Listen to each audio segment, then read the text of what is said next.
Have you ever been criticized?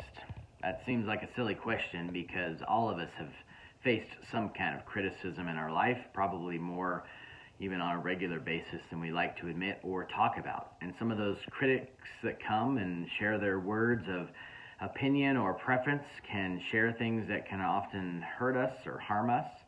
Sometimes our critics are small, sometimes they have big voices. Criticism can be a very damaging thing, and in our scriptures we read about a lot of different kinds of critics. Satan himself was a critic. The Hebrews in the wilderness criticized Moses. Shimei criticized King David. The Pharisees criticized Jesus. Criticism is all over the Bible.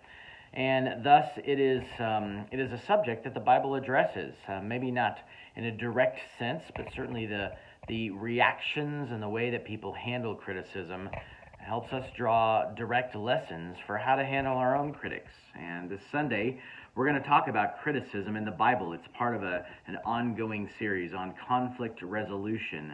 And we are just about finished with this series. Just a couple more weeks here at Wichita Bible Church before we complete this important practical series of looking at what the Scripture has to say about a very inevitable consequence of living in a sin world, a polluted world, that is conflict. And so I want to invite you to join us this Sunday as we talk about criticism from the Scriptures. We're going to be looking into the book of Nehemiah and how Nehemiah handled two very harsh critics, two men by the name of Sanballat and Tobiah.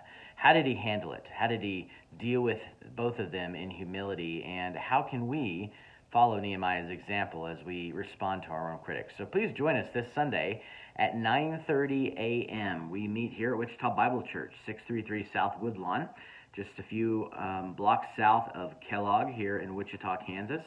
And you can also join us online if you're unable to be here in person at wichitabiblechurch.org or on our YouTube channel. Either way, we hope to see you this Sunday for a time in the Scriptures on the subject of criticism.